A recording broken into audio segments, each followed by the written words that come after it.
Hi, this is Habiba from Biba's Canadian Journey. Windy morning here in Halifax, Nova Scotia, but regardless, I'm super duper excited. I'm here with one of my favorite YouTubers, Max from I Am Canada. I am so happy. This morning, Max is going to be talking to us about how we can get our study permit in our 30s and in our 40s. So for people that want to come and study in Canada and you're concerned about your age, don't worry about it. This video is for you. Over to you, Max. Thank you for such a warm intro, Viva. I'm really excited to be on your channel. Really excited to enlighten everybody that your life is only getting started when you're turning 30 or 40, because we just had a client who got his study permit at 49 actually. And something that's sad to me is when people think that, oh, I'm 35, I'm 45, can I still do this? Can I come to Canada? Is it possible for me? When in reality, it's actually quite realistic for people in their 30s to get the study permit. It's just about knowing certain red flags that might come up in your profile, and it's all about making that profile strong for the visa officer to approve the study permit so you can start living your life here in Canada. So the first red flag when it comes to your immigration journey for you to come and study in Canada in your 40s, that would be when you make an illogical career progression choice. So what that means is essentially, let's say that you work as an executive at a big bank in Nigeria, let's say, and now you want to come to Canada, and your program is a 2-year business administration program. It makes no sense because it seems like you're actually downgrading, like your progression doesn't make any sense because you already have an MBA, let's say. Let's pretend you have an MBA, because I know a lot of people do.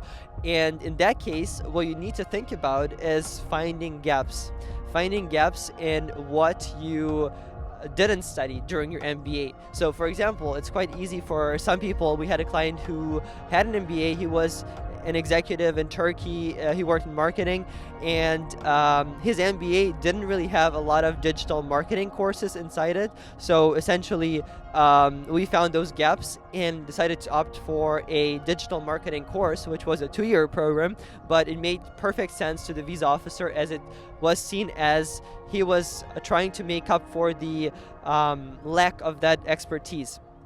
The next one would be work experience unrelated to your study program. So let's say, back to the business executive example. If I work as a business executive at a bank, and now all of a sudden I want to study baking in Canada, why would I do pastry all of a sudden if I worked in a totally different field? So if there is no work experience that you can relate back to your study program, your visa will be refused, especially for those of you that are older. So if you want to get your study permit approved, think about one important aspect, that you're applying for a non-immigrant visa. There's immigrant visas like PR, if you come here straight directly on FSW or something like that, and then there is non-immigrant visas like study permit. So if it's a non-immigrant visa, you need to really think about making that logical to the visa officer that you would not be an immigrant, that you would go back home. So with this example, if my work experience is related to my study program, I can always build a case and say that, oh, I'm just coming here to improve my standing back home and then return to be that business executive again with my new digital marketing diploma. The third one would be no family ties. So if you are, let's say, if you think about spies, that's an interesting example I sometimes bring up to our clients. So if you think about spies, they always had somebody back home, their family members, in case they would be swung by the other side. So that way the government of the country knew that there would be some kind of influence over them. And the same applies to study permits. Essentially, if you leave your family members back home, you are leaving some leverage that's actually yours on the study permit, because you can say that, oh, I need to return home, and remember, it's a non-immigrant visa, so you can say, I cannot stay in Canada after my studies because I have my family to take care of. So essentially, I have something like an anchor that holds me back home. What about somebody that is single? So a 35-year-old person is single, is not married. I mean, what leverage do they have back home? What family ties can they use to say, I will go back home. Remember, this person doesn't have kids, doesn't have a spouse. What can they say? Thank you. That's a great question, actually, because some people are single when they are still, 40 or something, and that's fine because typically you have parents, and if you're 30 or 40, I hope they're alive, and those parents need your care, right? They need somebody to look after them, and that could be your family ties. Or if you don't have that, there's another way to prove it, and that's by building a strong case through following other factors that I'm gonna touch now. But yeah, choosing something that makes sense and stuff. But back to our list of red flags, I would say the next one I have here is temporary status where you live.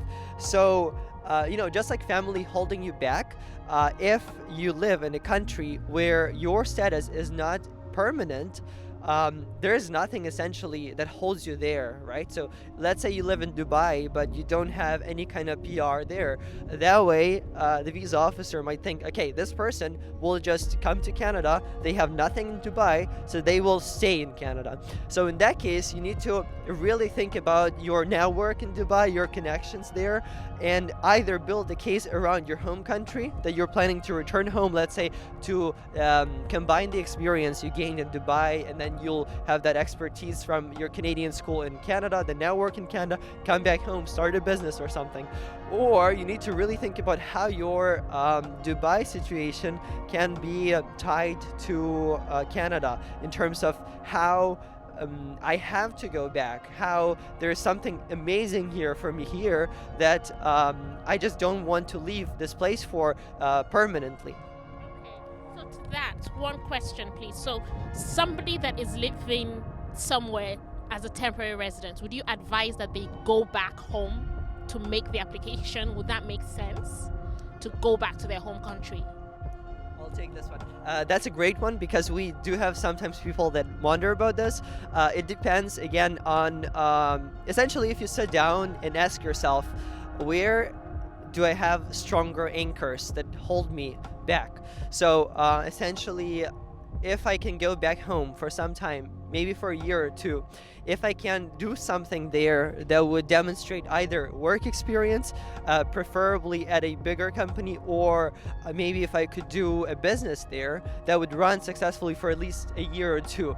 And then with that, I can demonstrate that my home country, I have my citizenship there, my family is there, my work experience is there. All I need is to increase my professional standing by taking this program in Canada, and that way I can essentially have a better position back home, or have my business become more successful back home. Or if you're in Dubai, and let's say we had one case where the person had 7 years of experience, she was a hospitality manager, like a senior manager or something like that, and she essentially ran this operation at a big chain of hotels, and simply in Canada they don't have like a big presence, so it would not make sense for her to stay in Canada, because in Dubai they have like a bigger presence, and she already has connections, she has a pretty high position there, and she was actually in need of marketing and some other expertise that she was lacking, and the company was even willing to sponsor her. So if your company can sponsor you, that's even better, because it shows that you really want to come to Canada to return home, because there's a lot of great benefits to that for you. The next one I want to touch is actually not enough financial resources. So not many of our viewers know probably, but the real money formula that is behind the study permit is that you need to show enough funds for the whole study program, the whole duration, plus $10,000 a year for living expenses, and on top of that around $5,000 for miscellaneous like travel expenses and so on. So if you just show up with enough to pay for the whole year, that's a refusal, especially if you're coming from countries like Nigeria, India, South Asia, stuff like that. Some European countries like Germany, France, I see they get away with like just the first year, but for other countries typically it's a refusal if they see that there is not enough money for the whole program, because the government wants students to increase the economic factor, right? So for the country to have more money, and for the country not to have to pay for people that move here. And that's why they want to see that you have enough money to pay for yourself. So if someone is coming, so for instance, someone is coming like from Nigeria or Ghana or any African country, and they're coming for a 2-year course, and the 2-year course is like $20,000. Are you saying they need to have $20,000, then another $15,000 for a year? That's 35,000 Canadian dollars. Is that what they need to have? Actually, it's more because they need to show that they have enough money for the whole 2-year program. So if it's a $20,000 a year program, they need to have $40,000 plus $20,000 for living plus 5. So they would show $60,000 in their account, and that's gonna get you improved financially speaking. Other factors have to make sense too, because sometimes we have clients who apply with like $150,000 in the account for a 2-year program, and they get refused because it's an illogical career progression or something like that. So it's really complex, but it's possible if you play the game right, if you know those hidden rules, I would say, that not many people know. Even the fact that it's a non-immigrant visa, people think, I can just say, oh, I want to stay in Canada, get PR. That's a refusal. So, for me, Max, tell me something, because you've been doing this for quite a while. You have a lot of success with helping people get a student visa. Tell me something in 1 minute about I Am Canada and what you guys do, or how you can help people get their student permits. Sure. Thank you for that. So, Canada is essentially a platform where we've already helped hundreds of people get their study permit, come to Canada. Some of our clients got PR, and essentially, it all started from my journey where I made a lot of mistakes coming here as a student. I wish I had avoided. The program I took was literally not meant for me. It was a waste of time, money, and I really tried to help other people avoid it. So if you want to say hi to me or Viva, and we can probably help you make this new chapter a reality and also help avoid mistakes, because essentially if I had had a mentor who had guided me through it, in terms of even my first study permit got refused, and that's also money there, just like wasted, because I had to reapply, refile everything again, defer and all of that stuff.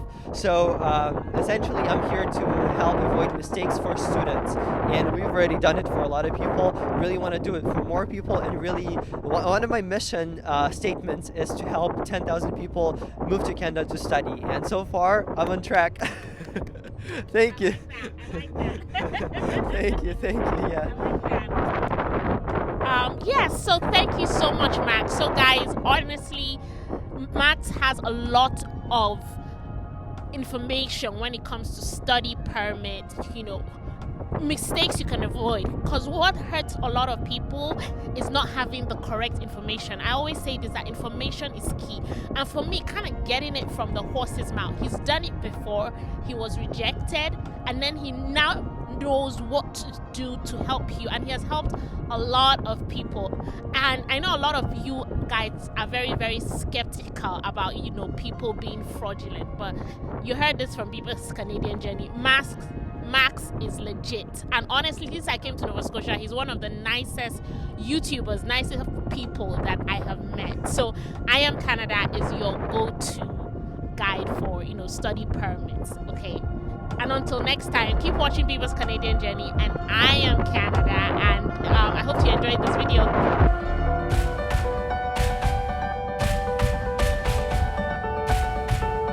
Hi, my name is Habiba.